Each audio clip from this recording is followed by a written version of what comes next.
Saganang mamamayan. Diskusyon ng taong bayan. Serbisyo para sa publiko. Usapang pamayanan. Saganang mamamayan. Programa para sa mamamayang Pilipino.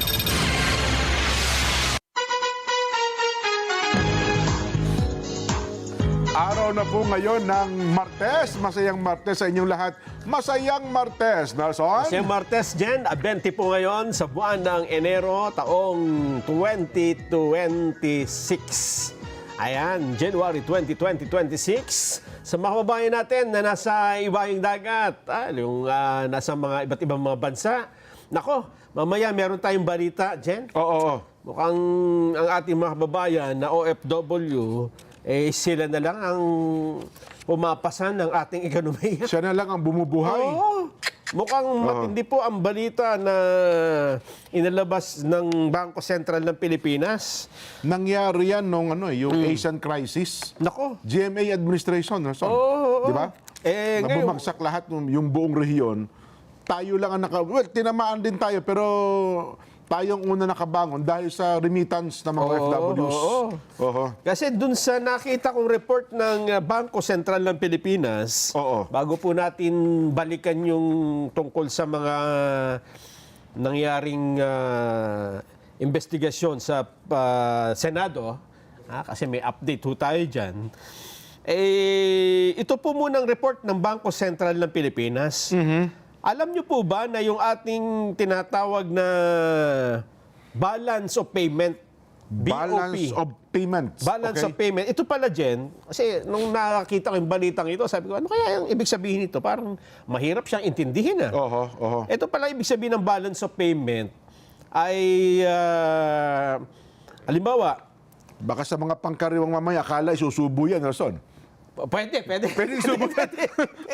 Pampalubag ka na yan. Pwede. Pampalubag ka. Gutom ba yan? Pwede, kasi sa buong isang taon, meron tayong mga tinatanggap na kita, pumapasok na pera. Oo, tama. Ayan, di ba? Pero sa buong isang taon, meron din mga lumalabas. Okay. So, yung balanse, sa isang typical na, ibig sabihin ay, ano ba, sa pamilya, dapat mas malaki yung pasok. Siyempre, yung kita. Kumpara sa gastos. Kumpara sa gastos. Yes, oo. Nangyari po yan noong 2020, kailan ba yan? 2024? O nga, 2024. Okay. Na mas malaki po ang naiwan kaysa sa lumabas. $609 million ang surplus. Nung 2024. Surplus as in sobra? Sobra. Okay. Ibig sabihin, mas maraming pumasok. Oo. Ang problema, naku po, nabaligtad po ngayong 2025. Nako. Oo. Baligtad na baligtad. Isang buong taon ng 2025. Napakalaki. Oho. Kasi mula sa surplus na 600 million, nagkaroon ho tayo ng deficit. Alam niyo kung magkano? Oo, magkano? 5.7 billion Dollars? Oo. Saan ginastos yun? Sa flood control? Hindi, kasi kung gumastos tayo, ibig sabihin, mayroon tayong pinagkagastusan. Oo. Ito po ay dahil sa mga marami tayong in-import, marami tayong binili na mga imported goods kaysa dun sa ating mga naiproduce at naibenta. Ganon. Ayan, kaya- Hindi naman kaya ang trigger dyan tumaas ang dolyar versus piso? Hindi yun. Hindi talaga. Kundi talagang yung malakas ang labas ng pera nitong 2025, Jen. Oo. At eto, ang mga key drivers and projection. Ayun nga, trade in goods deficit and moderated growth in services receipts. Nako. Ibig sabihin, mas malaki ang binibili natin, ini-import natin, at bumagal yung ating services. Okay. Ibig sabihin yung, kasi ang Pilipinas, di ba, more on services ang naibibigay natin eh. Totoo. Kasama na dito yung ano ba yung business outsourcing? Ang mga BPO. Yan, yung kasama mga call centers. Oo, Yeah, call kasama center. na. Oo. Oo. Isa yan sa malaking, ano ngayon, pumapasok sa ating bansa, Nelson. Oo. Oo. Ang naging... Kaya nabanggit natin yung mga Pilipino overseas Filipino workers dyan. Oo. Sila na lang ang naka-offset para hindi tayo tuluyang bumulusok Grabe, no? Yung mga ito personal remittances ng overseas Filipino. Yan po ang isa sa nagsasalba sa atin ngayon. Kasi, Nelson, hindi kaya, isa naisip ko lang, kasi 2 years, last year, parang 2 beses na maraming kumampanya mga OFW. Ay, wag mo na tayo isang linggo. Wag magre-remit. Di ba? Parang yung kainitan After nung... Marso, Oo. Di ba? Yun ang naging campaign ng mga OFWs natin Parang pagpapakita ng protesta. Kaya sabi natin, wag. Hindi lang yung mga taong galit kayo, maapektuhan dyan, kundi ang buong bansa maapektuhan. Di ba? Ayun nga. Ito ang nagsalba sa atin, OFW remittances. Lagi talaga sila, no? At meron pa rin namang mga foreign investor na naglalagay ng pera sa atin sa pagnenegosyo. Nako. Pero mangilan-ngilan, laki daw ng ano ngayon. Marami nga ang... Marami talaga. Ang hindi na. May mga kaibigan ako, may kausap na negosyante. Oo.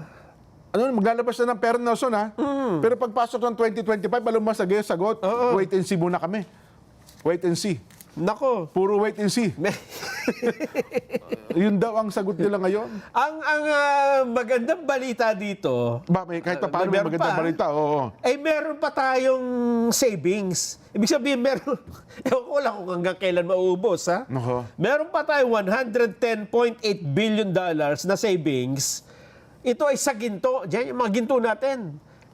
Huwag mo lang ibebenta. Baka pagka naibenta yan, wala na tayo, ha? Gold and foreign currency, yung dolyar natin, meron pa naman. Ayun. May Good. natira pa. Good. Di ba, parang ilang tonelada yung naibenta last year, Hindi, dapat. Dapat Wala yun, na dapat yun. naibenta yun, Pagka naibenta, hindi na savings dyan. wala na.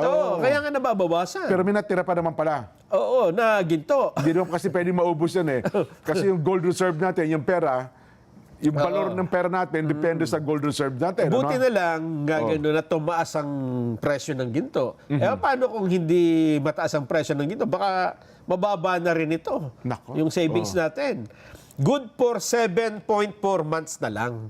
Mga 7 buwan dyan, pwede pa tayong mabuhay. Sabihin mo ng 8 buwan, Oo, 8 buwan. Pero sa benchmark, okay pa rin daw po ito. Kasi mga 3 to 4 months, pwede pa. Ang problema natin ay meron bang papasok na mga malalaking kita ngayong 2026 na ang mangyayari, kasi una, hindi naman tayo po pwede tumigil ng importasyon. Hindi pwede. Oo. Kasi lalong hindi uusad ang ekonomiya. Totoo. Wala tayong makakain. Ang magiging kampanya natin yan, alang-alang po sa bansang Pilipinas, sa mga OFW, magpasok ng dolyar sa Pilipinas. Oo. Yun siguro ang gagawin nila. Oo, yun lang. Diba? Yun lang ang makapagpapasalba siguro sa atin. Kasi kung foreign direct investment, Nelson, mukhang wait and see, sabi nga nila. Yun nga. Diba? Oo. Malaki po ito, 5.7 billion deficit. Sabihin na natin, meron tayong talagang savings pa, pero sa sitwasyon ngayon, mukhang mahirapan po tayo na hindi galawin yung savings na yan. Nako. Nakakapangamba yan, Nelson. Baka sabihin, kahit ito lahat yan apektado, Nelson. Pati mag-asaka, mangingisda, yung nasa laylayan, di ba? Kapag sinabi mo laylay, alam mo na yan, alam na ng ating mga kabayan, kahit na po kayo ay walang hawak na dolyar, apektado po tayo lahat dito. Di ba? Kaya nga pati yung International Monetary Fund, Jen, i-downgrade na yung economic growth projection ng Pilipinas Nakikita nila, mukhang hindi matatarget yung, ibaba natin yung target. Ang previous estimate na 5.8% ay hindi mahihit. Hindi mahihit yung gross domestic product growth ito, ha?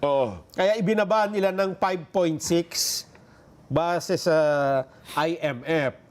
At ito naman ay sang-ayon din sa gobyerno, sa target ng gobyerno, ni-revise na rin Kasi noong 2025, sa third quarter, bumagsak tayo sa 4% na lang. Nako. Hindi tayo umabot ng 5%? Hindi. Target natin 5.8 eh. 4% lang. 4 year, ito pinakamababa sa nakalipas na 4 na taon. Nako. Hindi ho ito masyado na pag-uusapan eh. Totoo. Pero ito ay... Medyo mabigat yan, Nelson, ha? Pero kung ito ay titingnan natin, indikasyon ho ito na mukhang hindi ho talaga maganda ang nangyayari sa kasalukuyan. Walang gera sa Pilipinas, walang kung ano-ano, hindi kagaya na nangyayari sa ibang bansa, pero yan na po ang nangyayari sa ekonomiya natin ngayon. Dagdagan pa natin. Ano pa? Alam mo ba kung magkano ang utang ng Pilipinas by the end of 2026? Itong taon na ito, isasama na natin taong 2026. 2026. Ang projection kung magkano ang magiging utang natin Kasi pagkatapos ng taong ito. Kasi itong 6.793 trillion, pinoproject na po nila na uutang tayo ng mahigit 1 trilyong piso, Nelson. Oo. So yung ating 17 trillion pesos na utang, mararagdagan yan. Oo, mautang tayo ng So ano ang kanilang forecast matapos ng 2026? Magkano yung utang ngayon? 17 point something Nako. trillion. Magiging 19 trillion pesos na po ang utang natin. Palakas ho ng pataas ho talaga ng pataas. So ang lahat ng indikasyon Ayoko na. Ayaw na. Hindi naman pwede. Baka sabihin nila, oy, dalawang kamoting kahoy, baka kayo nananakot kayo, ha? Ba, hindi po. Ito ho, isang katotohanan dapat natin harapin, ha? Yan ang sitwasyon ngayon. Oo. Factual po ito. Ayun. Ngayon lang, ngayong araw na ito, ang diesel tumaas ng 2 piso per liter. Yun na nga. Naagapan ko kahapon yan. Ang laking yan. Oo. Yung gasolina, piso. Lagapak tayo dyan. Nung araw dyan, pagka sinabi mong tataas ang gasolina ng piso, Oo. naku po, malaking malaking usap-usapan na yan, di ba? Totoo. Nagagalit na yung diesel. Pag tumaas ng 2 piso, nung araw, wala na magbabiyahe bukas. Nag-aalboruto yan. Ano yan? Yung 1 week, ano yan? Tawag doon? Strike na. Ganon talaga ang... ngayon, parang karaniwan na lang eh. Transport strike kagad dyan. Ngayon, karaniwan na lang ang pagtaas ng presyo ng gasolina. Linggo-linggo eh, no? Yun na nga. Parang ang dating, bababa ba? Tataas? Tataas po. Ay, ngayon, next week. Tataas uli. Parang na-immune ba ang tao? Na-immune tayo sa ganyan. Dati sa malaking balita yan, ha? Yes. Kaya ho nakakalungkot, mga babayan. Tayo naman, Nelson, dahil sa sitwasyon na ito, sana lumabas ang mga economic managers ng ating bansa. Di ba? Mga economic managers, magsalita po kayo. Ano ha? Sabihin niyo po kung anong mga hakbang na dapat gawin natin dito para ang kaisipan ng mamamayang Pilipino pumanatag. Di ba? Kasi kung hindi po kayo magsalita rito, isa hong parang namumuong sama ng loob ito, Nelson. Oo. Baka sumambulat po ito sa kabila ng kalagayan nito hong binabanggit mo nga kanina. Ayun nga. Di ba? Yan ang sinasabi natin. Oo. Oo.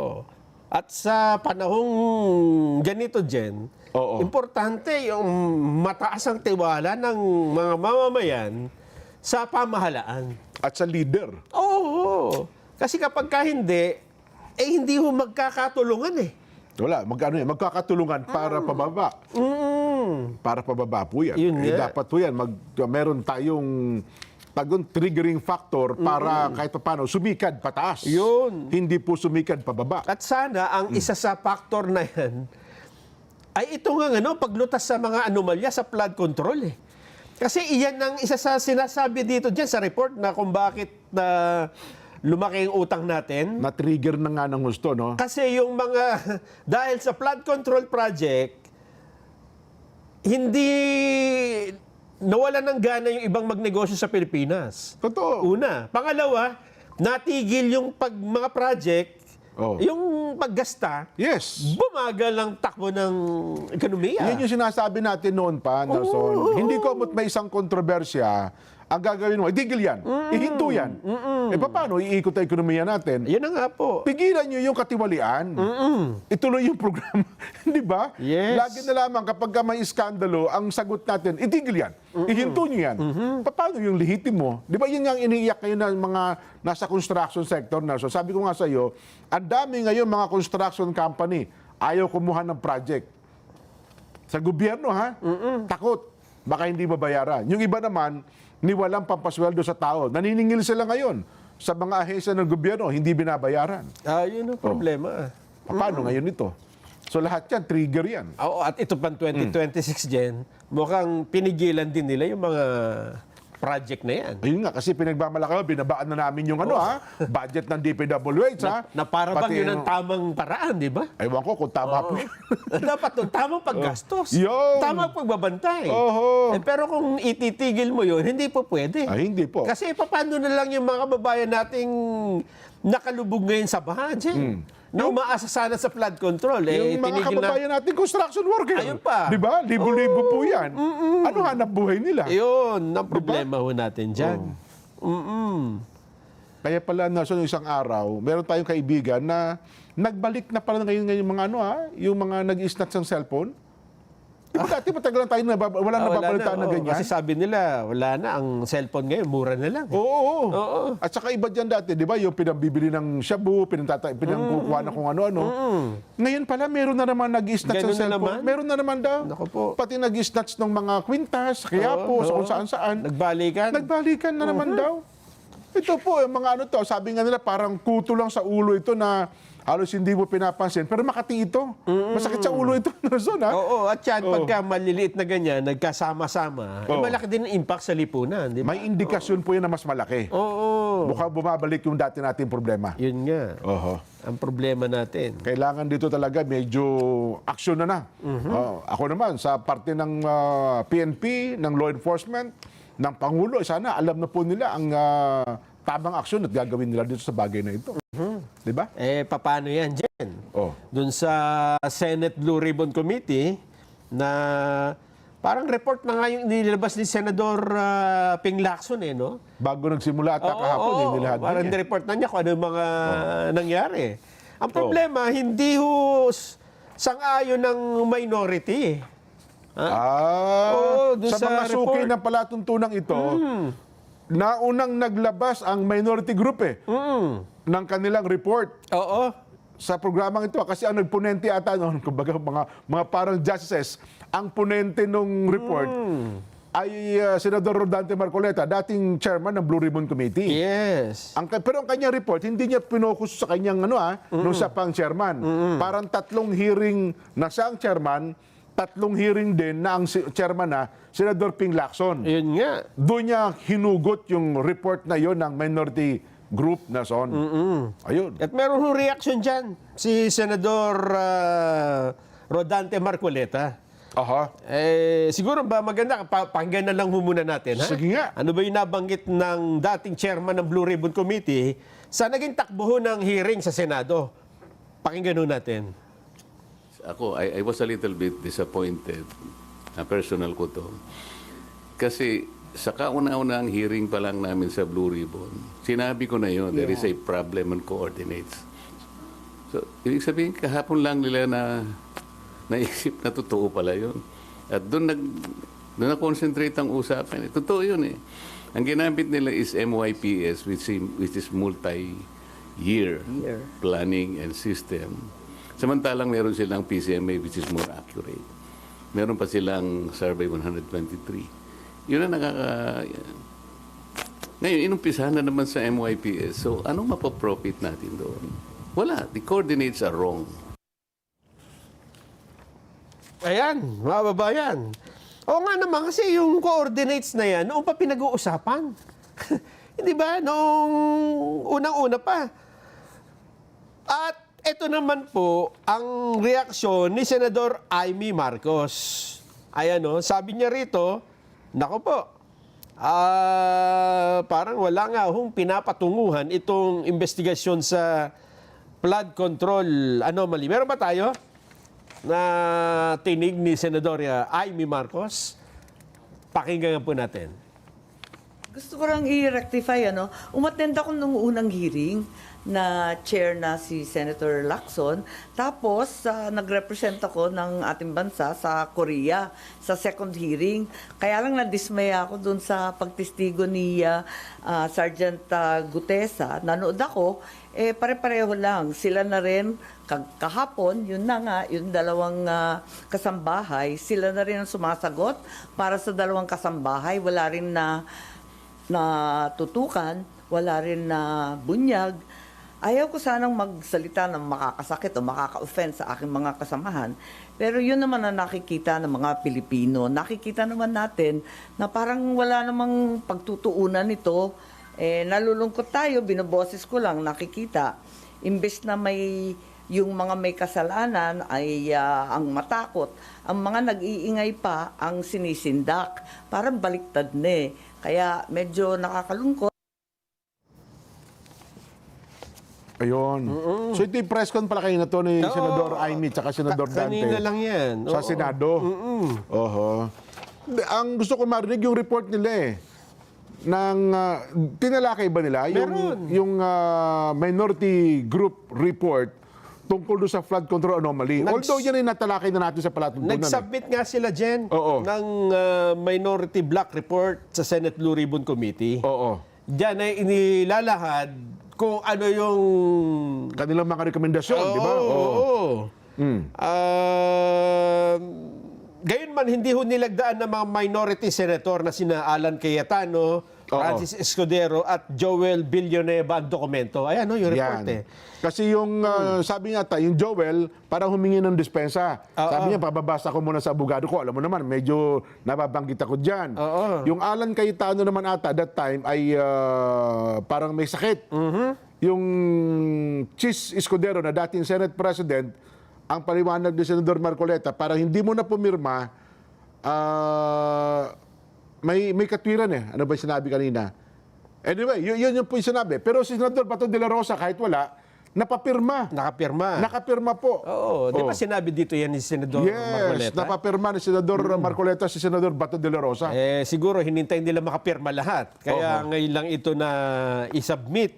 Ngayon, Jen, dyan ho sa rekomendasyon na yan, isa ho ang isang direksyon eh. Oo. Siguro maganda, ano bang sabi ni Senador Amy Marcos tungkol dyan sa report na yan? Meron Kanino ba? ba papunta? Oo. At sino ang dapat kasuhan? Yan. May rekomendasyon po eh. Pakinggan nga natin muli, Senador Amy. Nais ko rin ipakilala at ipakita sa inyo ang napakaganda at mahabang report, minority report po, na ginawa ni Senator Marcoleta noong December 10. Ginawa natin. Ginawa naming lahat at noong December 10, eto, baka hindi pa ninyo nababasa, mahirap basahin, mahaba eh. Ngunit gusto ko sabihin at idiin na lubos ako sumasang-ayon dito sa minority report na malinaw nitong punto na ang pananagutan ay hindi dapat nakatuon lamang sa implementing agencies, sa iba't ibang kontratista, sa kung sino-sino lamang. Tama ang diin ng report na ang tanging isang komprehensibo, patas, walang takot na investigasyon lang ang makakatsak na tunay na salarin. Yung mga mastermind ang dapat managot. Sang-ayon din ako sa obserbasyon ng minority report namin na yung biglaang pagtigil ng investigasyon patapos ang testimonya ni Orly Gutesa ay nagdulot ng pagduda sa tunay na layunin ng report. So when a finger points to the moon, we have to look at the moon, not the finger. Dahil dito, hindi ko maiwasang ituro na may mahahalagang leads. May mga critical leads na ang ating mahal na chairman na hanggang ngayon hindi pa tinutugunan ng komite. Naging malawakan ang pagtutok sa DPWH, mga piling contractor, mga ilang senador, ngunit tila napalampas sadya o hindi ang posibleng ugnayan na maaring tunay na nagplano at nakinabang sa eskema, no? Ayun. Ang paliwanag ni Senadora Amy Marcos. Gumawa pa nga sila dyan ng Jen yung... Matrix. Matrix. Panahon ni Duterte. Matrix nga ba yan? Link. Patingin nga natin, meron bang dyan? Kung ano ang... Na para sa kanila, para baga mastermind ba tawag yun? Mastermind nga daw eh. Link diagram. Kaino ba talaga tumutumbok? Ayan. Ayan Ayun! Former. Ay, nakalaki kasi dyan. Sige, stop muna tayo. Oo. Yan. May question mark sa ibabaw. sa ibabaw ni Speaker Martin. Oo, kasi ito, si Orly Gutesa, tinuturo si Saldico Oho. at si Speaker. Oo. Ang mag-asawang Diskaya, tinuro si Saldico, nabanggitin si Speaker. Oho. Si Yusek Roberto Bernardo, tinuro si Saldico. Si Bryce Hernandez, tinuro si Alcantara. Oo. Si Alcantara, tinuro rin si Saldico. Oo. Si Saldico, tinuro rin si Romualdez. Oo. Yung Diskaya, tinuro rin si Alcantara. Ibig sabihin, may common na tinuturo. Oho. Common ay papunta nga sa taas, ano? Oho. At tapos may question mark. Question, sino yan? Bunuan? Hindi. Si, ano yan? Si, Hindi lagyan nila ng question mark. So, Hindi natin mahuhulaan yan. i-guess natin. Hindi, kanya-kanyang guess daw yan. Ang tumama, may panalong 500 eh. Atong ang ako ang ano niya. Atong ang yan eh. Atong ang Hindi, mastermind dyan. Si, yung dating hepe ng Bucor. Si Bantang? Si Bantag. Bantang. Nagkagulo-gulo na. Oho. So, ibig sabihin, para bagang hinto na ba? Baka naman hinto na kay Speaker kung talagang based nun dito. Based ang pinag-uusapan dito Ito lang. kasi yun yung ano, yung... Ito yung base sa Senate, ha? Oo. Senate investigation. Ganyan ang nangyayari. Hanggang dyan lang. Oho. Hanggang dyan lang, di ba? Tama. Oo. Kasi si Saldico, hindi naman to humarap eh. Wala. Nagawa lang siya ng video. Oo. No, na itinuturo nga niya si Speaker. Oh.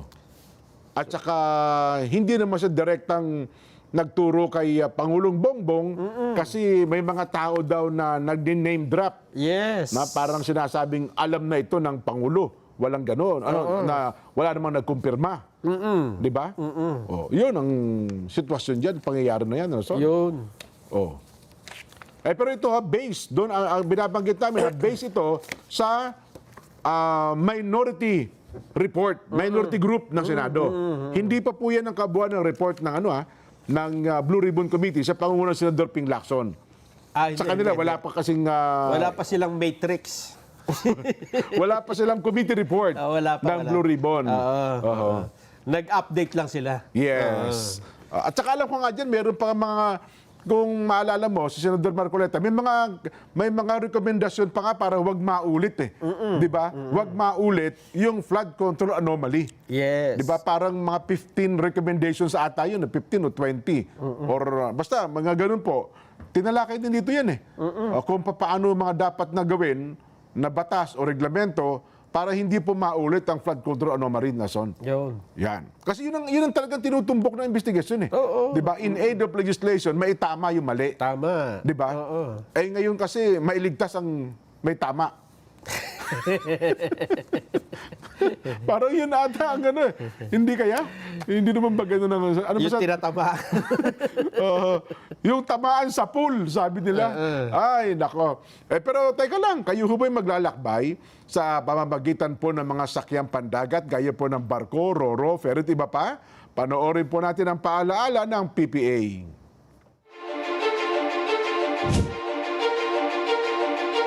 The Philippine Ports Authority, or PPA, is the nation's premier maritime agency, steering the course of progress through the archipelago's vital ports and harbors. PPA is among the strongest economic performers in Southeast Asia, according to Drury Maritime Research. This translates into bigger figures for the economy, creating a ripple effect in all sectors. PPA's mission is to provide modern, sustainable, and resilient port infrastructure and facilities to provide responsive, reliable, and efficient port services, and to promote a regulatory framework that is transparent, fair, and relevant to the needs of all stakeholders. To keep pace with the global trends and improve operational efficiency. The PPA has implemented various technological upgrades.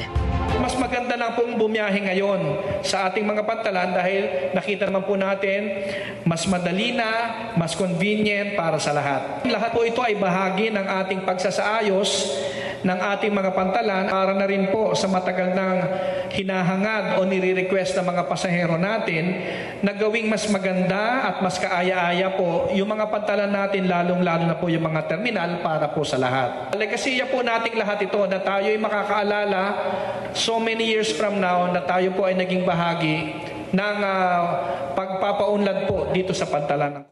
The Philippine Ports Authority stands resolute. Its mandate, vision, mission, and transformative projects, setting the course for a maritime future that resonates on a global scale. Philippine Ports Authority, linking the Philippine Islands to the world. Marami pong salamat, PPA. Magbabalik pa po ang Saganang Mamamayan.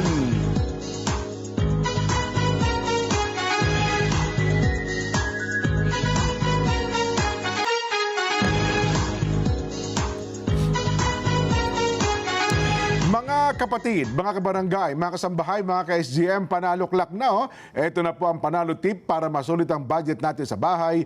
Doon na tayo sa Always Panalo.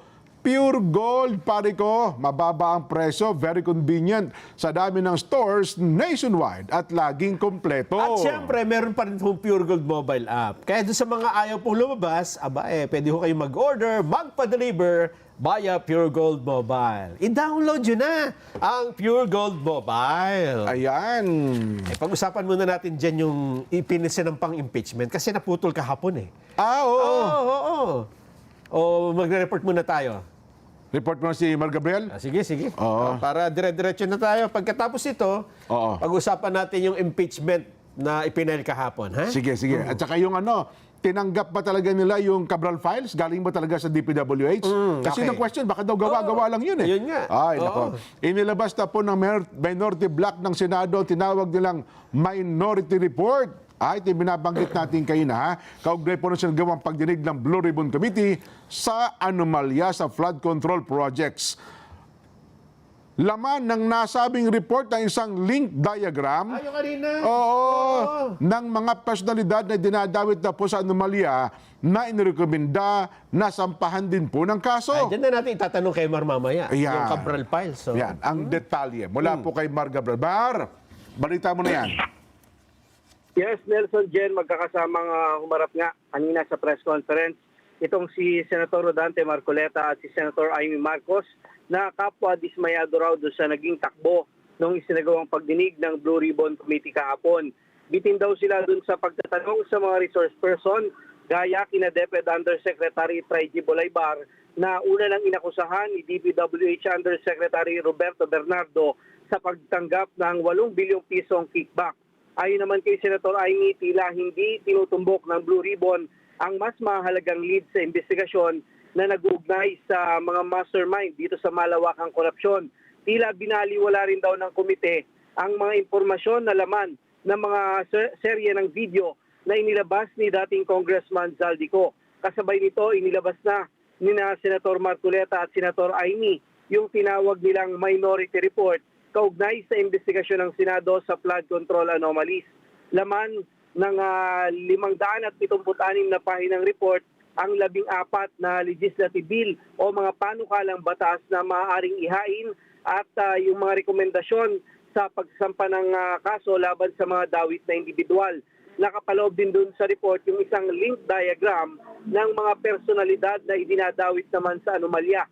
Nakaturo yung mga araw kina dating Congressman Zaldico, dating House Speaker Martin Romualdez at isang malaking question mark sa kanilang itaas. Ibinasi daw itong diagram doon sa naging pahayag ng mga witness at resource person na humarap doon sa tig-tatlong pagdinig ng Blue Ribbon Committee na pinangunahan ni Senator Marcoleta at Senator Panfilo Lacson. Nakalagda na dyan dito sa minority report yung 6 sa 9 na mga miyembro ng minority block ng Senado. Hindi naman nakapirma sa report sina Senator Chis Escudero na hindi raw miyembro ng Blue Ribbon Committee, si Senator Alan Peter Cayetano na nagkasakit at si Senator Joel Villanueva na binabasa pa raw yung kabuuan ng report. Noong Disyembre 10, 2025, isinumiti na raw nila sa office ng Senate President yung kopya ng report na una nang nilang inilabas sa isang forum noong December 11. Pero ayon kay Senate President Vicente Soto III, hindi niya pa nababasa yung laman ng report na agad naman daw ipinasa ng kanyang opisina sa Blue Ribbon Committee. Ayon kay Soto, hindi raw proper venue ang kanyang opisina para sa pagsusumite ng mga resolusyon o ng proposed bill. Wala rin daw bigat yung nasabing report dahil walang minority report na nauuna doon sa main committee report. Ipinag-ibit-balikat din itong si Soto yung opinyon ni na Marcoleta at Marcos kaugnay sa isinagawang pagdinig kahapon. Hinikayat niya ang mga ito na dumalo sa susunod na pagdinig para punan yung mga nakikita nilang kakulangan. Jen Nelson. So, base doon sa minority report, the who yung question mark? Wala bang binulong, Mark? Yun nga, Jen. Ayaw ni Senator Marcoleta na mag-name drop no? Dahil hindi naman daw siyang nagtuturo doon sa mga personalidad na dapat managot, kundi yung mga ebidensya na inilatag doon nga sa 6 na pagdinig na isinagawa ng Blue Ribbon Committee. Pero siyempre, kung speaker ka, port state, di sino pa ba pwedeng tumasa kanya? Nelson, yung kung speaker, misis niya, hindi naman pwede. Mas mataas ba sa speaker yung misis? Hindi. Sa inyo, Mar, sino mas mataas? Ikaw yung misis mo? Yung misis ko, Jen. Pag nagkamali ka, yari ka dyan. Naunawaan ka namin, Mar, ha? Yan din ang problema namin. Ay, nako. Abangan. So, bahala na raw. Kung gusto raw malaman, kumbaga, sinapubliko naman yung minority report na yan. So, kung gusto malaman kung sino yung nasa question mark, bahala na raw yung magbabasa ng report, no? At narinig sa mga pagdinig ng Blue Ribbon Committee kung sino-sino yung mga inuugnay na personalidad. Nabanggit din doon sa video ni Zaldico, no? Yung malalaking personalidad na idinadawit ito sa anomalya. Yes. So, meron pang hearing ang Blue Ribbon tungkol sa flood control anomaly, Mar? Meron pa raw susunod, pero sa ngayon wala pang formal na schedule dyan. Wala pang petsa. Pero hinikayat nitong si Senator Soto, itong Senator Marcoleta at Amy Marcos na dumalo dun sa pagdinig para punan nga yung mga nakita nila nakakulangan dun sa pagdinig kahapon. Okay. Mar, salamat. Yan po si Mar Gabriel. Nakatutok po yan sa Senado. Samantala, dating Senador Bong Revilla, pansamantala pong idedetine sa New Quezon City Jail. Aba, dadalhin sa John mula sa Camp Crame. TJ Mendoza. TJ? Jen and Nelson, himas rehas muli ang dating Senador Ramon Bong Revilla Jr. Yan ay matapos ang kanyang voluntaryong pagsuko sa CIDG kagabi bago ito arestuhin sa bisa ng warrant of arrest na inilabas ng Sandigan Bayan. Iniuugnay ang dating mambabatas sa anomalya ng guni-guning proyekto kontra baha sa Bulacan matapos makitaan ng probable cause ng anti-graft court ang isinampa ng ombudsman. Pineke raw ng dating senador kasama sina dating DPWH Engineers Bryce Hernandez at 5 pang iba ang mga dokumento ng isang flood control project sa Bulacan. Idineklara nila itong completed. Gayong non-existent naman ito base sa ginawang inspeksyon. Pero matapos lamang ang ilang minuto sa New Quezon City Jail na sa Payatas, Quezon City, ang hatol ng 3rd Division ng Anti-Graft Court, ang lugar kung saan pansamantalang idedetine ang dating mambabatas. Kanina, humirit ang kampo ni Revilla sa korte na sa PNP Custodial Facility na lamang sa i-detain para daw dahil dun sa kanyang security reason. Bagay na pending pa rin sa Anti-Graft Court. Didinggin ang nasabing motion pagkatapos ng pre-trial at arraignment o yung formal na pagbabasa ng kaso laban sa dating senador na naka-schedule naman sa January 23 o sa Biyernes. Yan lamang latest mula dito sa New Quezon City Jail dito sa Payatas. Balik sa inyo dyan, Jen and Nelson. Ayun. So sa ngayon, nandyan na siya. Jen and Nelson, andito na ang dating senador at hinihintay na lamang natin yung dalawa pang nadadawit ngayon sa anomalya, si Bryce Hernandez at saka si JP Mendoza. Sa last monitoring natin ay kanina nasa Sandigan Bayan pa lamang ang dalawa at maya-maya lamang ay idadating na rin sila dito sa Piitan. Mismo pa lang si John Vic ang sumama sa kanya, no? General Nelson, sinabi kasi ni John Vic na nais niyang samahan. Si DILG Chief John Vic Remulla, samahan itong si dating Senador Bong Revilla dahil magkaibigan itong dalawang ito, no? At para daw masabi nitong si John Vic Remulla na yung pagsuko nga nitong isa siya dun sa mga naging reason bakit sumuko voluntary itong si dating Senador Bong Revilla dahil tinawagan niya raw ito kahapon. Ayan. Okay, thank you, TJ. Yan po ang latest tungkol dito kay Senator Bong Revilla. Nako, balik kulungan pala si Senator Bong, ano ha? Sabi nga na, sanay na siya sa ganyan. Gawin siguro mayoras yan doon, ano?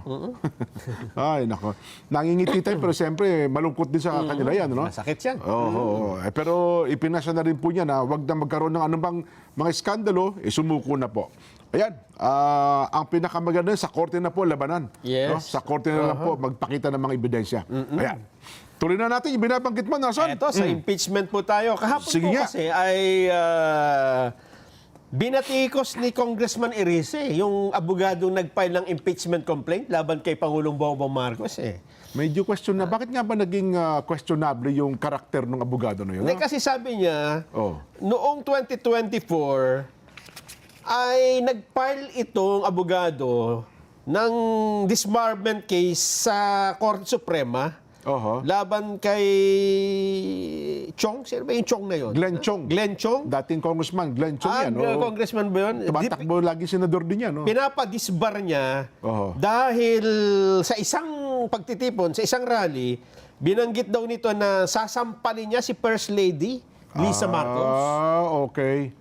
So yun, ang sabi ni Erice, teka muna. Dati dinadepensahan mo, abogado ka ni First Lady. Ikaw ang tagapagtanggol, ngayon ay magpapail ka ng impeachment laban sa Pangulo. Kaya pala may hugot din si Senadora Amy kanina. Yun daw impeachment complaint na ito ay para bagang inihalin tulad dyan sa isang drama series. Ayun, yung ba yun? Drama series daw yung... pero ang sabi po ni Attorney Andre De Jesus... sumagot ba siya? May sagot. Ayan, sige. Ito, ang sabi niya, Congressman Erice has falsely claimed that I serve as counsel for First Lady Lisa Marcos in a disbarment case against Attorney Glenn Chong.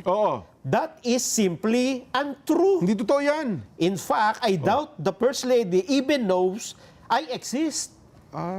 Duda daw siya. No? Baka nga hindi ako kilala eh. The truth is straightforward. I cited the utterances of Attorney Glenn Chong against the First Lady because, in my view, as an officer of the court, those statements violated the Code of Professional Responsibility and Accountability.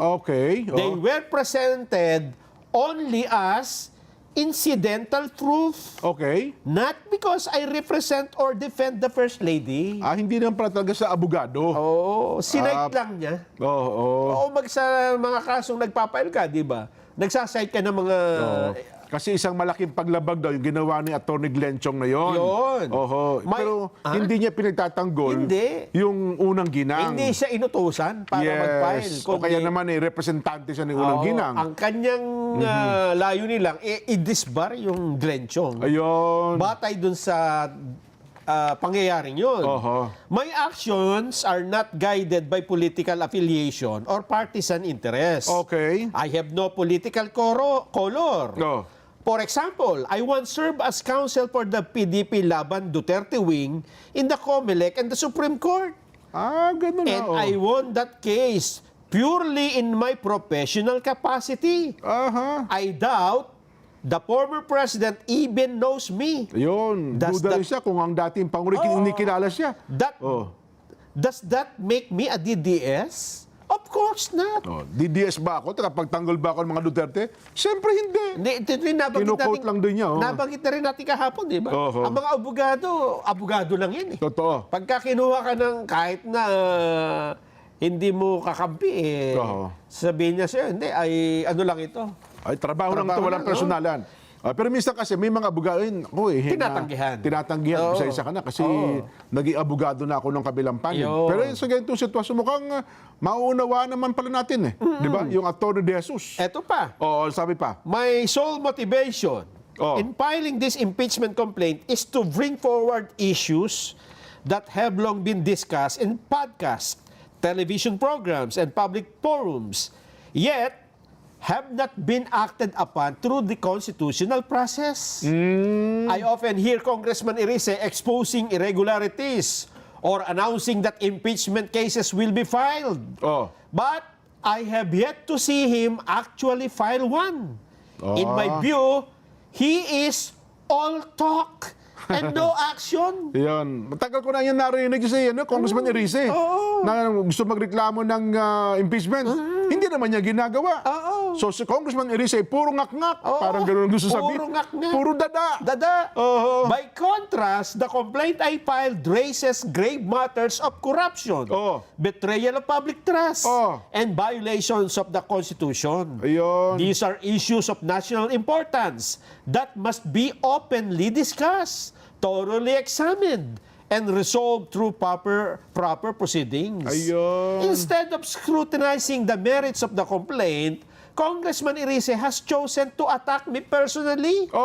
I therefore, eto na, Jen, Ayan, dahil dyan, I challenge him to a public debate on these issues hinahamon ko siya sa isang pampublikong debate tungkol sa usaping ito. so that the people themselves may judge whose arguments truly serve the cause of accountability and constitutional order. At dahil dyan, ang mamamayan ay humatol kung sino talaga doon sa kanilang mga argumento ang truly serve the cause of accountability. Yun. Doon tayo sa luneta.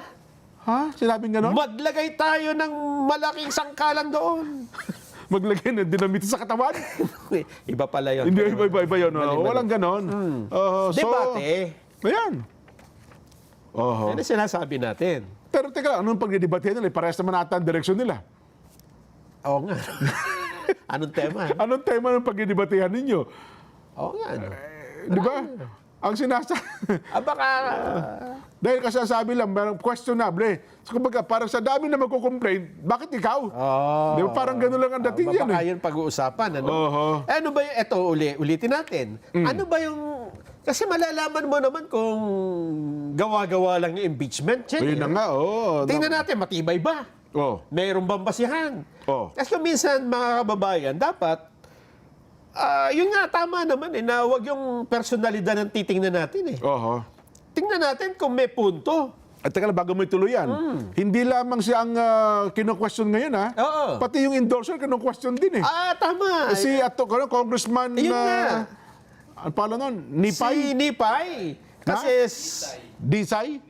Nisay. Congressman Nisay. Dahil sabi, Jen, siya daw ang may-ari ng JBN Construction and Trading. Sangkot din pala ito sa contractors daw. Yes. Kaya lang, it's another, di ba? Ibang usapin na naman yan. Kasuhan niyo siya. Yan. Di ba?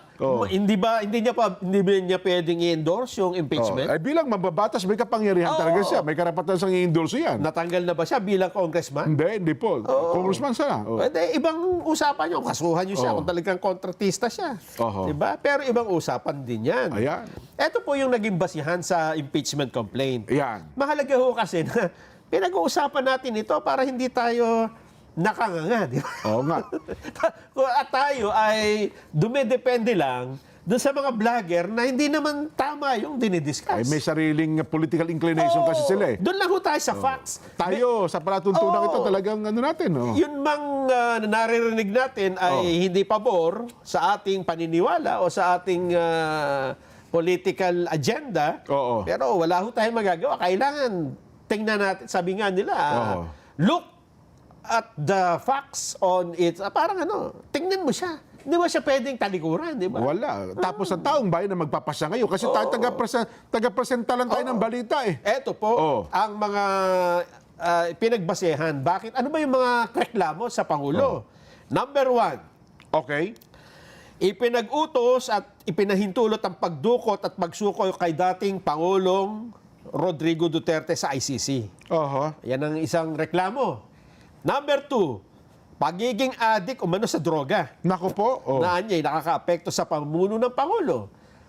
Number 3, umano'y kabiguan ng Pangulong Marcos na ibito ang unprogrammed appropriations. at iba pang labag sa konstitusyon, sa General Appropriations Act, para sa mga taong 2023, 2024, 2025, kasama yung 2026. Ayun, Yan yung mga budget na pinipirmahan niya.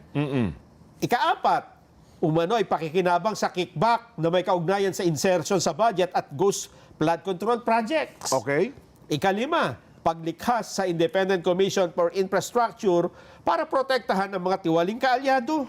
Yung ICI. Oo. O kasi nasabi nun, parang naging dami daw ata nila yan, no? Kung titingnan mo, Jen, lahat naman ito yung mga inirereklamo ng Valid, mga... no? Valid. Sa Ay, simple salita, oo. Ito yung talagang inirereklamo ng iba na kritiko ng administrasyon. Meron pa ba silang naisip na hindi nakasama? Na mga violations daw ng Pangulo? Oo nga. Mukhang wala pa. Parang yung din ata. At ito yung mga, sa tingin ko, ito yung mga pinakamabibigat. Yes. Kung itatanong natin yung iba pa. Hindi pala napasama dyan yung sinasabi kahapon na yung pera ng PhilHealth.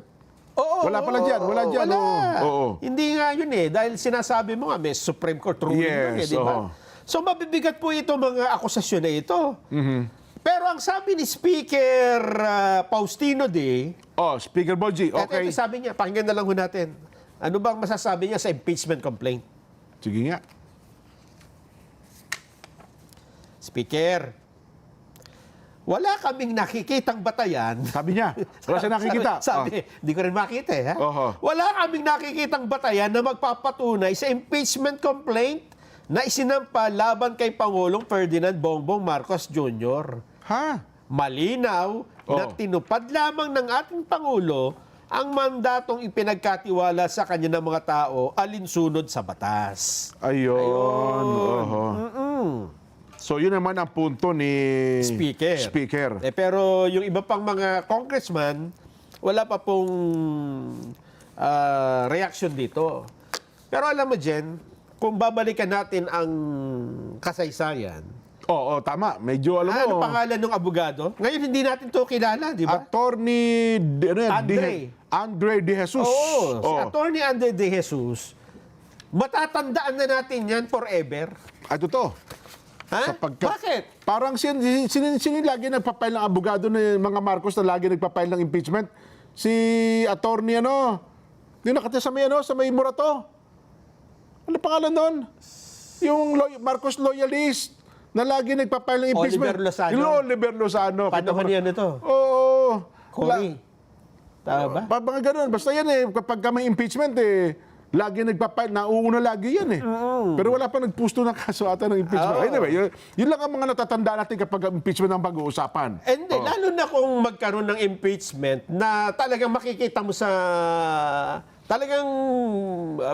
mo yung natetelevise. Tama, iba na kasi ang sitwasyon ngayon Meron ng component ng television tsaka social media. Ayun pa, dati television lang, pero sumikat ho ang mga abogado Natatandaan mo yung impeachment ni Chief Justice Corona dyan? Yes, Nason. Ako, tandang-tanda ko yan. Oo. May mga sumikat na abogado dyan Ang dami. At noon ngang sumikat niyan, naalala ko, maraming mga estudyante noon ang nag-enroll sa College of Law. Ay, totoo Gusto yan. maging abogado. Nung panahon na yan, gusto kong mag-enroll Hanga sila sa mga nasa abogado noon. Wala sa nga impeachment. lang ang panahon noong mga panahon na yon. Kasi lagi na nakikita sa hearing, ang galing ng abogado to. Pag laki ko, mag-aabogado rin ako. Totoo yan. Noong impeachment na yan, Chief Justice Corona ang ini-impeach. Kasi makikita mo yung palitan ng mga paliwanag at argumento. Sino nga bang abogado ni Justice Corona sumikat noon? Ang number one na sumikat dyan, siyempre pag napanood mo sa TV, ay unang-una pagkamagandang itsura. Tsaka magaling. Attorney Karen Jimeno. Uy, may crush sa akin yan Hindi ako, magaling yan, magaling yan. Spokesperson, di ba? Yes. Ng panig ni Justice Corona. Malumanay, magaling magsalita. Kalmado. Hindi pa nagpapaliwanag, nakumbinsi na ako. Ayun nga. At saka malalaman mo na yung batas talagang sinasabi. Sumikat pa yan, yung Tranquil Salvador. Ayun pa. Nagprograma pa sa atin yan. Ngayon, Si Attorney Estelito Mendoza. Ayan, Nelson, hindi ko makakalimutan yan. Sikat na siya dati. Pero lalo pang sumikat. Ito naman At hanggang ngayon, Nelson, pagka kinlik ko yung video ng Estelito Mendoza, makikita mo sa social media yung kanyang cross-examination. Kay Erap, no, na kino-cross-examine si Erap. Pati ko yung dating justice din, Jen. Serapin Cuevas. Ay, si Kaapin! Ay, talaga, maraming humanga talaga dyan, Nelson. Si dating, Associate Justice Serapin Cuevas. Dati rin pong DOJ Secretary yan. At ito ay may pagmamalaki natin na miyembro ng Iglesia ni Cristo. Jen. Ay, oo. Yan talaga. Wala tayong duda. Aping. Oo. Kaya hindi malabo, hindi. At saka dyan, Nelson, maraming talagang, yun bang yung kapag tumayo yung Justice Cuevas nung time na yon, yung kahit na inaantok-antok ka na kasi sa haba na panonood mo, magigising ko, si Justice Cuevas na. Tutok na kayo. Maraming learning, Yes, matututo ka na marami. Kahit hindi ka estudyante ng batas, marami ka maintindihan, no? At saka yung paraan ng pagtatanong na Tagalog. Malalalim na Tagalog, Nelson. Kaya dahil dyan, kapag tuwing may impeachment, maraming, siyempre, mga abogadong gustong pumapel. Dyan. Parang nakikinig-kinita ko na nga rin si Senador Rodante Marcoleta, no? Oo. Di ba? Bakit mo nasabing may mga gustong pumapapel din? Ngayon, para makilala? May mga balita kasi na, ito, kaibigan din natin. Si Attorney Ferdinand Topacio ay nagpapakilala nga diyan, di ba? Si Attorney Topacio ay tagapagsalita daw ng PDP laban ngayon. No? At siya daw ay magiging bahagi ng defense panel. Nagpipresenta yata siya. Kapag natuloy yung impeachment naman kay BP Inday Sara. Ayun, nagpipresenta ata siya. Unang-una, wala namang masama. Abogado naman siya, di ba? Pero marami rin nagtatanong dyan. Kasi ito, naitanong na rin sa akin sa social media. At nasagot ko na rin naman. Kasi sabi nila, si Justice Cuevas, miyembro ng INC. Kilalang kaanib sa Iglesia ni Cristo. Eto ba si Attorney Topacio ay miyembro rin ng Iglesia? Tama ka, Nelson. Alam mo, marami na rin nagtatanong sa atin. Maging sa akin, at ukol sa bagay niya, nakakausap. At kinukumpirma kung si Attorney Topacio nga ba ay kaanib sa Iglesia ni Cristo. Totoo ba ito, Nelson?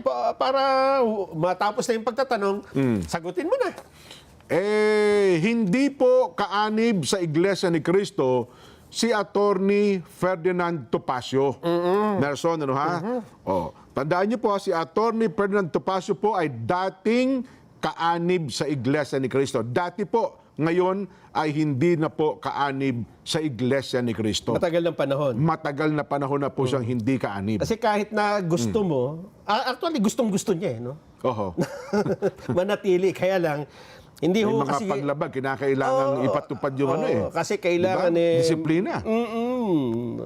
Ganun ho kasi. Sana ay malinaw na po sa inyo, ha? Yeah, sa mga nagtatanong, malinaw na po, ha? Sa mga pinapadaan pa po sa amin social media, hindi na po kaanib sa Iglesia ni Cristo si Attorney Ferdinand Topacio. Matagal na panahon. Patagal na pong panahon. Importante magpabakuna na lang tayo. Yan. Libre po kasi ang bakuna sa mga health centers at DOH bukas at napatunayan pong ligtas at epektibo para hindi po maospital at maiwasan ang nakamamatay na sakit. Tandaan, mas mahal magkasakit kaysa magpabakuna. Protektahan po ang sarili at pamilya. Panoorin po natin ang paalala ng DOH tungkol dito. Proteksyon ng mga bata kontra tigdas, polio, tetanus, Hepa B at iba pa. Kaya magpabakuna. Ang mga buntis magiging ligtas sa banta ng tetano at diphtheria. Kaya magpabakuna. Ang mga lolo at lola malalabanan ng flu at pulmonya. Kaya magpabakuna. Ang bakuna ay ligtas at epektibo. Kumonsulta sa inyong healthcare worker. Kaya magpabakuna dahil bawat buhay mahalaga. Proteksyon ng mga bata kontra tigdas, polio, tetanus, Hepa B at iba pa. Kaya magpabakuna. Ang mga buntis magiging ligtas sa banta ng tetano at diphtheria. Kaya magpabakuna. Ang mga lolo at lola malalabanan ng flu at pulmonya. Kaya magpabakuna. Ang bakuna ay ligtas at epektibo. Kumonsulta sa inyong healthcare worker. Kaya magpabakuna dahil bawat buhay mahalaga. Marami pong salamat, DOH. At bago kami mag-break, Nelson, binabati na natin ang masayang panonood ang mga taga General T. De Leon, Valenzuela, Antonio, Tess, Abby, Mary Lee, Patrick, at Den. Santos family ito, Nelson, ha? Ayun. Yan, ang buong Santos family, Antonio, Tess, Abby, Marily, Patrick, at saka ang Kaden. Mga taga General T. De Leon, Valenzuela City. Fan na fan daw po ito ng palatuntunang saganang mamamayan. Ayun, salamat po. Ay, alam mo ba na may bago akong pamangkin? Bago? Na Oo. ipinanganak kahapon lang kagabi, ha? Aba naman, oh. Oo, alas 7:37 ng gabi, Uy. ipinanganak po ang isang sanggol Ba, congratulations sa mga magulang. ha? Oo. Ang pangalan, Ano? Brigido B. Lubaw II. Yan talaga, Brigido. Oo. Pahihirapan niyo yung bata, ha? Kaano ito, pangalan ng tatay ko? Ayan. Oho. Yan po ay anak ni Christian at Kelly Joy. Ayan. Oo. Congratulations, ha? So, ang palayan niya, Bridge. Brigido, eh. Depende paglaki. Ay, nako. Anyway, magbabalik pa po ang saganang mamamayan.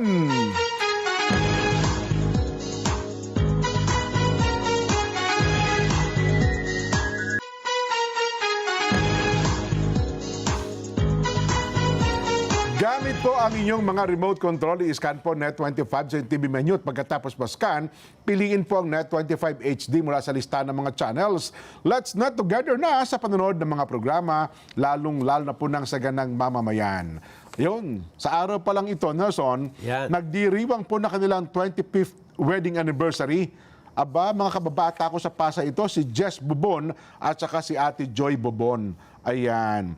Oh, happy wedding anniversary sa inyo. Ayan. Si Ate Jerly De Vera Salvador naman, sabi niya, Jen, pakibati naman po Kenneth Salvador, Jerly Joy Salvador, Kenneth Salvador, Jeren Kael Salvador. Yun, ganun din po si Gerardo De Vera, Aracel De Vera. At birthday din po ngayon ng husband ko. Sabi niya, si Kenneth Salvador. Ayun, happy birthday sa iyo, Kenneth. Nagkita-kita kami sa Pasay ito kahapon. No? So, sa Pasay. Ang tindi na pala ng traffic ngayon sa Pasay. Lalo yung pagitan ng yung FB Harrison, yung Baclaran. Wala, anarkiya pala sa karsada. Doon, pag mahina ang loba, atras ka na eh. Kanya-kanya na? Kanya-kanya na. Yung karsada ng apat ng lane. Di ba? Yung Baclaran, no? Yung dire-diretso ko FB Harrison, magdarating sa pagitan ng pagitan ng Pasay at saka ng Parañaque. Wala na palang ano doon, wala na palang kinikilalang ano diyan, traffic enforcer, batas, wala. Kahit wala nang traffic Walang light? traffic light, wala. Kasi hindi daw ata malaman kung sino mananagot diyan, kung Pasay ba o Baclaran. Okay. Pinag-agawa, pinagtatalunan. Pero yung boundary. mga nanggukubra, alam nila kung sino ang sakop nila at hindi eh. Oy, Pasay yan, akin yan. Akin ang kubra dyan. Ano, ha? Oo nga, no? Matakin mo, vendor sa kabila, kariton doon sa kabila, parada ng tricycle dito. Ano ha, kung mahina-hina ang loob mo, wala. Nako. Nabalita nga, nag-drive daw doon si Schumacher, yung driver ng F1. Ano nangyari? Pagdating daw doon sa Parañaque, puro gas-gas ang puro sabit eh. Muwing umiiyak. Wala. Pasay tsaka Parañaque, talaga grabe na po yung Baclaran. Anarkiya na po.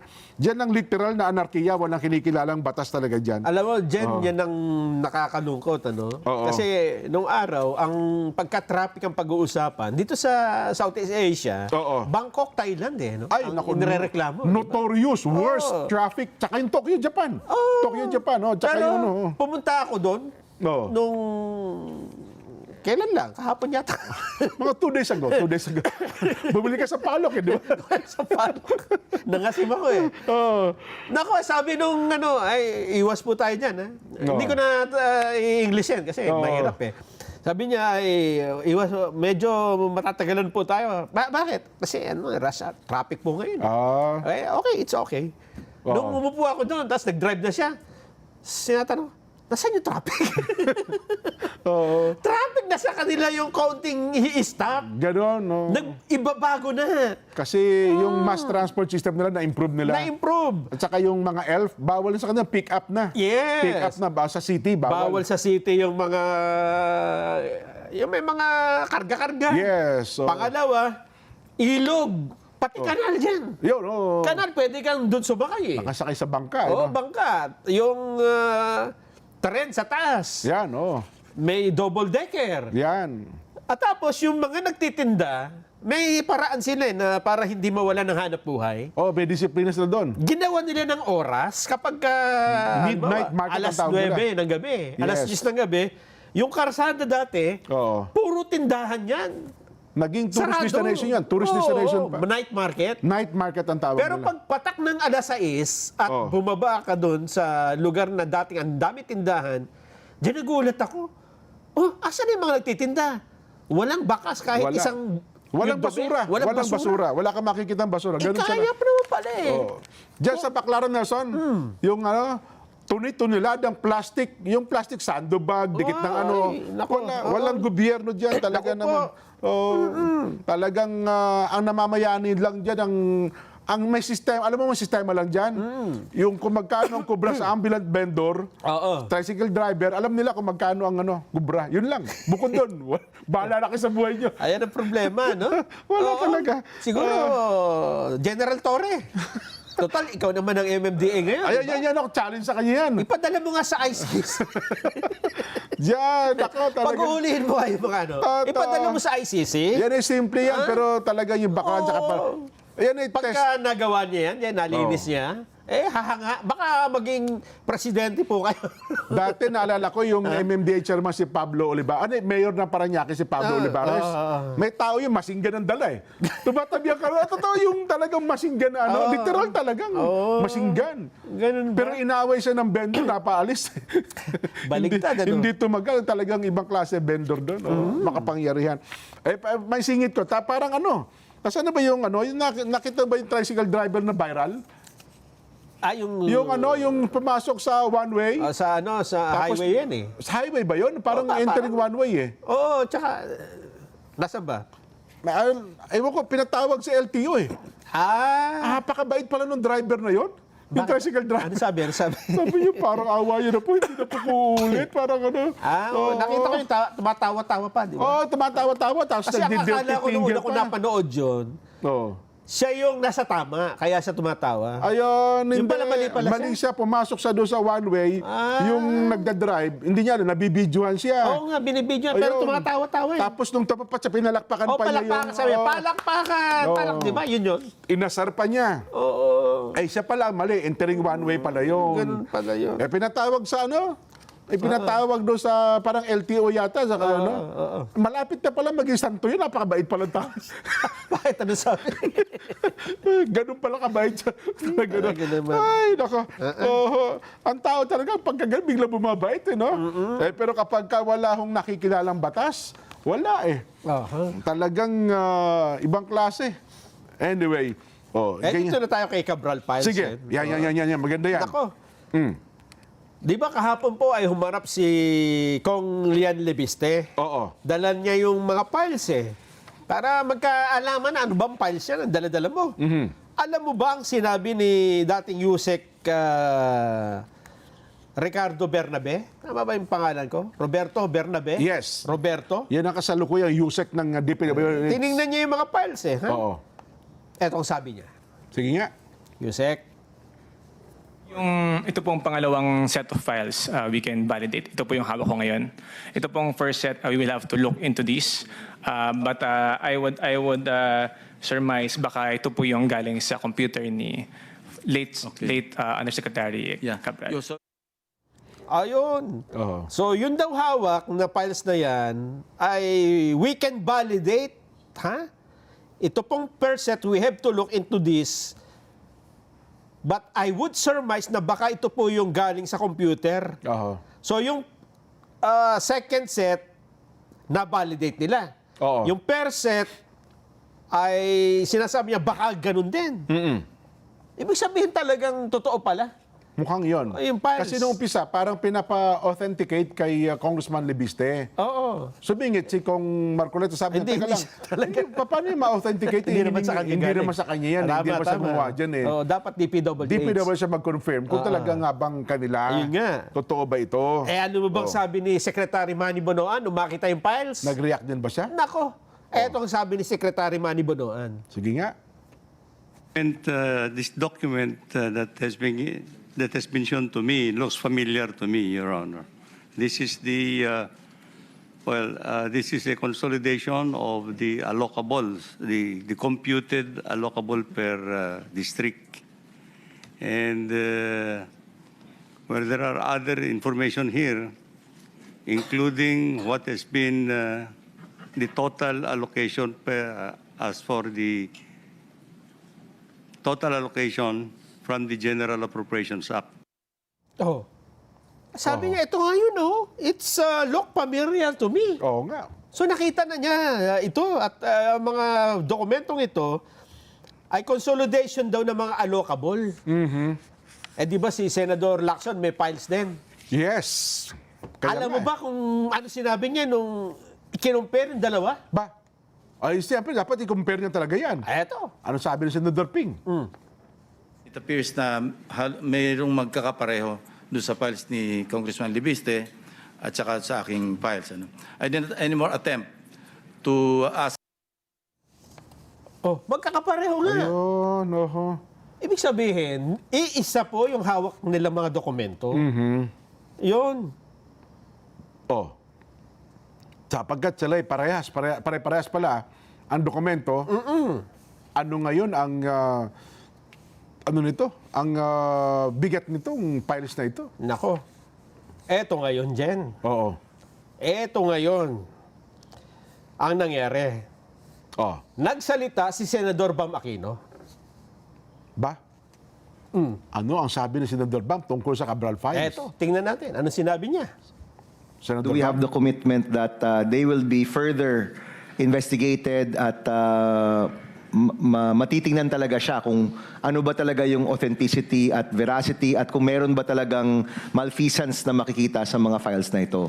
Is that a commitment, PG? Yun. At nag-commit nga dyan. Oho. Ang tinatawag niyang PG, yung Prosecutor General. Nag-commit ng suicide? Hindi. Ha? Isang yun. Ay, iba ba yun? Ano ang kinumit niya? Eto, pakinggan natin si PG. Prosecutor General Padulyon. Anong nga. commitment? Since it's with the Office of the Ombudsman, it's really their call. I know for a fact that they will start also some forensics examination of the computer, and then that would start and kick off possible investigations to ascertain, one, the authenticity of the documents that were secured, and then second, to also ascertain the veracity of the contents. Ayun. Yan. Sabi niya, ombudsman na. Kasi nasa ombudsman na daw yan. Bahala ng ombudsman. Ang problema ata, ang ombudsman ayaw naman galawin. Ayaw atang patulan ng ombudsman eh. Diba? Kaya tuloy sumingit si Senador Marcoleta. Ayun. Dapat niya, teka muna. Bakit ganun? Tingnan natin anong nabanggit Anong sabi naman? Ano sabi? Senador Marcoleta. Yusek Bernabe, yung authentication, kasi alam mo, sabi na naman ni PG Padulyon, forensic na naman, ano. Bakit pa tayo magpo-forensic? Alam mo, merong rules on electronic evidence.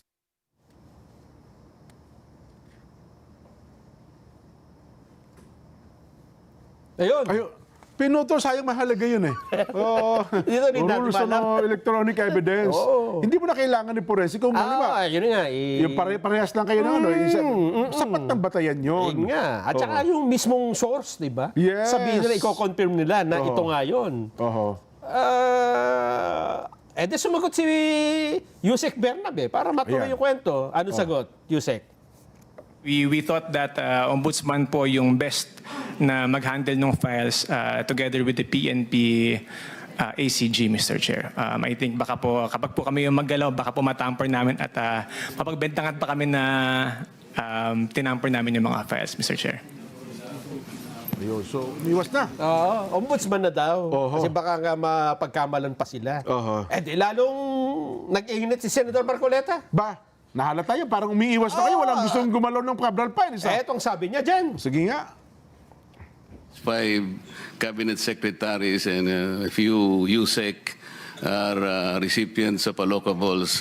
in the Cabral files, hindi mo man lang tiningnan at least yung point, yung part na yon. Ako tiningnan ko eh. Sa akin kasi ang interpretation ko na hindi kayo kumibo, tama talaga, and the files is accurate. Yun. As in, pinag-uusapan dito, may 5 cabinet secretary, may mga USEC na recipient ng allocable. Bakit hindi nagsasalita? Parang hindi mo lang kayo curious. Ano? Sino ba yung mga yan? Baka may artista pa dyan. Baka mayroon pang kung ano-ano pa mga. Di ba? Ayan nga. Parang hindi pa karaniwan. Bakit papasa sa ombudsman? Wala man lang bang komento dyan ang DOJ? Anong masasabi nila? Totoo. Diba? Ba't ipapasa mo sa ombudsman ngayon? Ang problema, ang ombudsman ayaw di gumalaw. At saka ang DOJ kasi ang preliminary investigation. Diba? Kayo ang bubuo ng kaso eh. Magre-recommenda kayo sa ombudsman eh. Kaya dahil dyan, eto na. Yan. Eto na ang pinakamatindi. May umako na. Ano ngayon ang sinabi ni Kong Lebiste sa gitna ng mga pangyayaring ito? Kasi siya ang nagsalita na niya, naglakas ng loob tungkol sa Cabral Files. Dati siya lang eh, di ba? Mukhang nabubuo na parang tama naman yung inilabas niyang dokumento. Eto na, ang sabi niya. Kong Lebiste. Kong Lebiste.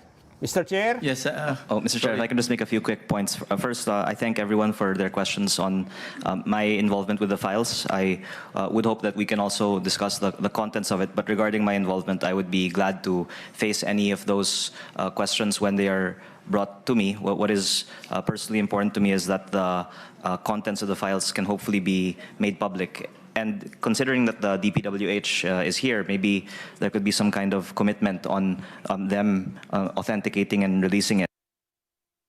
Ayun. So ang kanyang hamon dito, ang kanyang panawagan, sana sabihin na ng DPWH, tama po yung files na yan. Parang yung lahat na. I-confirm na authentic yung Cabral Files. And then, i-release sa public. For the purpose na makita, for transparency, makita ng publiko at maipaliwanag kung ano nga ba ang kahulugan ng mga nakalista dyan. Di ba? Problema, kung halimbawa, sapagkat wala na si Jose Cabral, baka maraming hindi maintindihan doon sa Cabral Files na yun. Bakit may ganito, bakit may ganyan, di ba? Sino ang magpapaliwanag in behalf of Jose Cabral? Bakit wala ba si Jose Cabral? Alam ko wala eh. May pinuntahan bang ibang lugar? Hindi. Dumaos doon sa ano eh. Siya ba yun? Siya daw. Talagang kinumpirma na ng lahat. Yun ang hindi ko pinapaniwalaan. Ganun ba? Wala tayong nandyan lang siya sa ibang lugar. Yun ang mabigat na. Hindi ba? Patutunayan pa natin sa hukuman At saka ito. hindi lang naman si Cabral lang, wala ba siyang tao, di ba? Hindi kasi Cabral Files, baka sabihin hindi ko po alam yan. Lahat yan, siyempre, iwas na lahat yan. Malay natin, di ba? Kita mo, siyang assistant. Kita mo, di ba si Secretary Bonual nga, parang it look like similar to me. Familiar lang yan.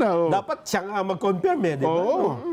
Tapos yung isa naman, pinasa na po namin sa ombudsman Parang umiiwas, ano? Kasi, tapos sabi, ang ombudsman naman, bagamat wala doon kahapon, naitanong din naman, parang lahat, wala nang gustong maghukay ng mas malalim. Parang hindi sila interesado.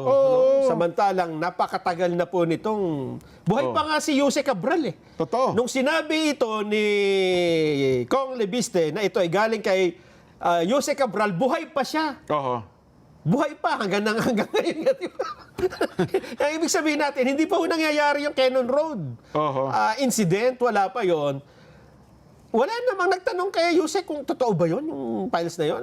Pinatawag ba siya o wala namang humingi ng reaksyon sa kanya. At mismo si Jose Cabral, hindi siya nagsalita na hindi ho yan totoo. Wala pong ganun di ba? Yun na nga. Parang biglang nabitin tayo sa Cabral Files. Ngayon, ang tanong na lang dito, sapagkat totoo naman pala, authentic pala yung Cabral Files. siyempre, yung abot lang ng isip ni Kong Lian Libiste ang kanya sasabihin. Kung anong ibig Kung ano sabihin. ang ibig, anong pagkakaintindi niya doon. Ayun nga. Di ba? Baka mamaya, iba pala ang ibig sabihin nun. Ayun. Kasi meron dong, di ba, parang SO, SAP, Oo. tapos Cabinet Secretary, May OP. may OP, may kung ano-ano, di ba? may mga coded eh. Oo, sabi nga kanina, may 5 cabinet secretary, Oo. may USEC. Oho. Paano nagkaganon, di ba? Nako. Pinakamabuti, abangan natin sa mga susunod na araw yan, Nelson. Kung meron ba talaga magpapaliwanag at magsasabi, ano ang importansya ng Cabral Files. Yan. Lahat kayo, puro ano tayo, hinala na lang. Hinala, haka-haka tayo, tsaka kuro-kuro. Pinakamabuti, bati natin ng happy birthday ito. Happy birthday po kay Engineer Marie Paz Dizon ng Lemu, Norte, Enrile, Cagayan. Ayun, happy viewing po sa aming tagapangasiwa ng distrito ng Batangas, ka Pedro F. Castillo at ka Felman Reyes. Ayun, pangalawang tagapangasiwa from Kuya Emar de la Vega. Kuya Emar, salamat ha. Congratulations to newlywed Mr. Jean Lawrence and Mrs. Angela Galeon. Aba, congratulations sa inyo ha. Happy birthday po kay Apple Escolano. Apple Escolano. Belated happy birthday kay Myla Austria Lalaine Tandeguia ng Binyan City, Laguna at kay Brother Abraham Flores Jr. ng Binyan City, Laguna. Ayan, pag-greet naman po mga taga-finance dyan sa Cubao na palagi po nakasubaybay sa saganang mamamayan. Salamat po, lalo na po kay Kuya Marcial Guamos at sa kanyang may bahay. Ayun, si Kuya Rydel, taga Cubao, ano? Kuya Rydel, salamat po ng marami si Engineer Rydel. Nason, gusto ko lang, 2 minutes, ano ha? Okay. Alam mo, habang pumuputok pala daw yung albay, ito, post ngayon sa isang social media account, aba, pumuputok din daw pala ang tindin ng tayaan daw. Yung albay PNP, ni-intriga ngayon, Nason. Dahil sa pagputok daw po ng Mayon, volcano. Ano ha? Putok din daw pala ang operasyon ng wetting sa nabanggit na lugar. Meron ba yan? Meron daw. Matindi naman yan. Yung Provincial Police Office na po yung nananawagan. Ako, sa halip na tumulong daw po sa mga kapwa nila, taga-albay, yung ibang daw mamamayan dyan, mukhang abalang-abala sa pagtaya ng illegal number games. PNP, naku naman, sa lahat ng mga local officials dyan, alam ko po, pinahinto na yan eh. Matagal na pinahinto yung illegal number games na yan. Meron pa rin palang lumulusot dyan sa inyo, no ha? Ang mga taga-riyan naman daw po sa Marbella, Spain, Nason. Ayan, yan. Napakarami natin taga-panood sa Espanya, ha? Pakigreet po ang ka Albert Ubando Jr., destinado po ng lokal ng Marbella, Spain. Ayan, binabati po kayo ni Kuya Patrick Millard Magsino de la Rosa. Ayun, at ka Froilan Enriquez at ganoon din po ang ka Gilbert Anisiete. Ayan, salamat po ng marami sa patuloy ninyong pagsubaybay. At si ka Rodel Cruz dyan, ng Mountain State, Nevada. Nakalimutan ko na naman yung teaser. Kasi nagpaalala. At maging si... Yung sa akin, parang sinukat, Nelson. Talaga na. Parang sinukat. Talaga namang hakap na hakap eh. Yan. Kamids, luto lang tayong pili, ha? Pag-greet din daw po ang ka Eureka Jorge Leasing, Faculty Condominium Housing. Salamat po ng marami. Ayan, nakasubaybay din po pala sa ating palatuntunan. Sino pa? Viral tricycle driver. Ayun, bukas na natin, wala tayong oras, ano, ha? Yung viral tricycle driver. Sana ito'y gusto natin talakayin para maging tanda. Ang dami kasing tricycle driver, no? So, siga-siga eh. Siga-siga, akala mo tapos walang driver's license. Yun nga. Walang ilaw, walang basta alam niya, magmaneho lang siya na magmaneho. Grabe talaga, ha? O, paano? Ito na po ang ating palatuntunang saganang mamamayan. Ang programa ang paborito ng bayan at pag umaga naman, pag gising nyo, alas 5, 100%. Bye!